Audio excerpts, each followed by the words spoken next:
Earlier this week, Donald Trump posted a tweet calling CNN International a major source of fake news, proving once again that Trump's tweets can have consequences. The video CNN published reportedly shows African migrants being showcased by auctioneers as if they were property, as smugglers sell them to the highest bidder, some for as little as $400 each.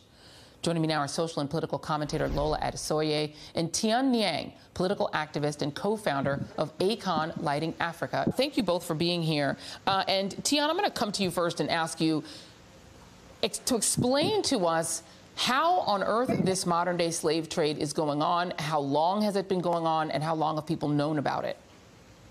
Joy, listen, this is something that's been going on around the continent for a while now. People have been talking about it for a long time. I myself traveled to the other part in last year and also went to those camps and visited, actually, in the Italian side, those young people who went through these same problems that we're talking about today. It's because there's a lot of issues that's going on. Here in Africa today, you have the youngest population in the world. More than 200 million young people live in the continent. And these young people have no education, no opportunities, no access to health care, no access to, basically their future is very, very blurry for them. And then when they look at social media to see what's going on to their counterparts around the world, they want to live like that. And they're risking their lives, basically, to take these boats and try to cross on the other side, chasing a dream sometimes that doesn't exist.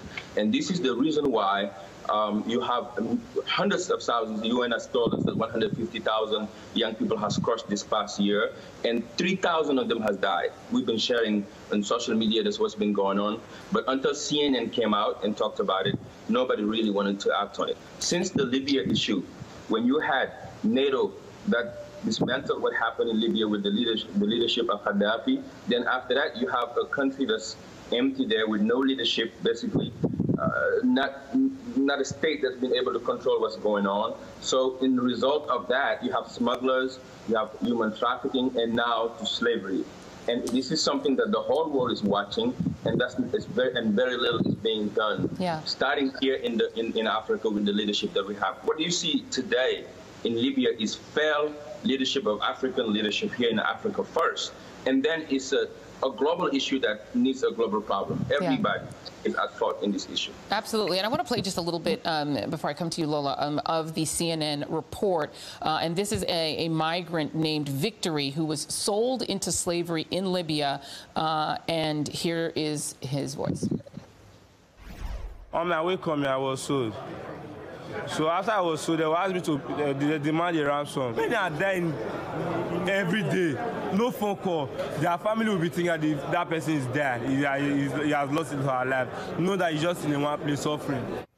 First of all, there's no way to say that that is fake news. That is actual victims talking. No. But, you know, you and I talked offline about the fact that Europe is not, you know, without fault here, or at least without being a part of this story.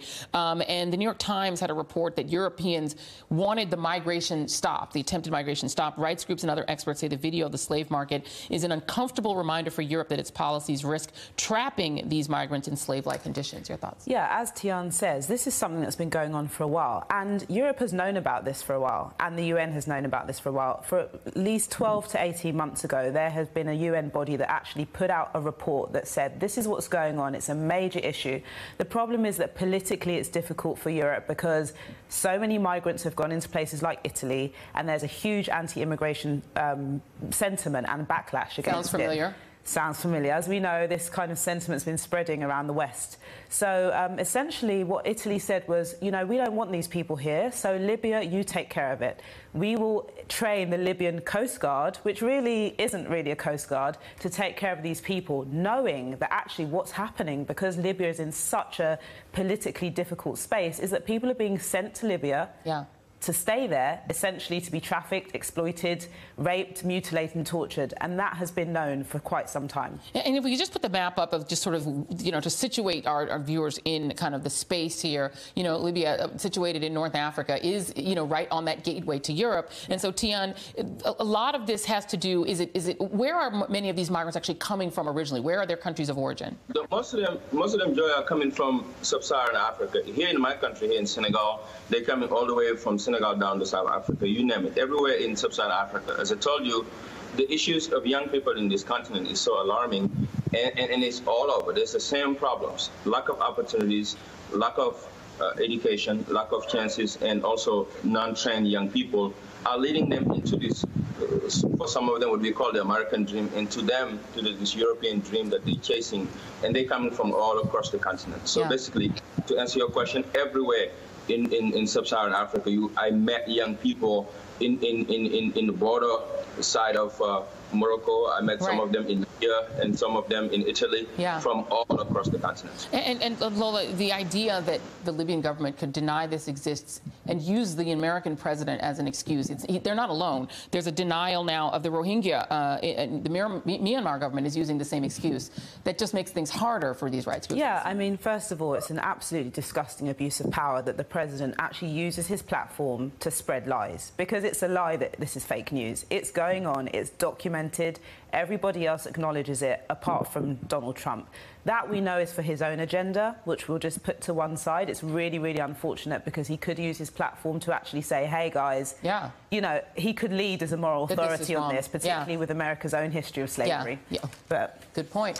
Lola and Thione, thank you both very much. Really appreciate Thione Niang and Lola Adesoye. And coming up next was sexual harassment in the media affecting the coverage of the 2016 campaign and understanding the truth about Trump voters. That's next.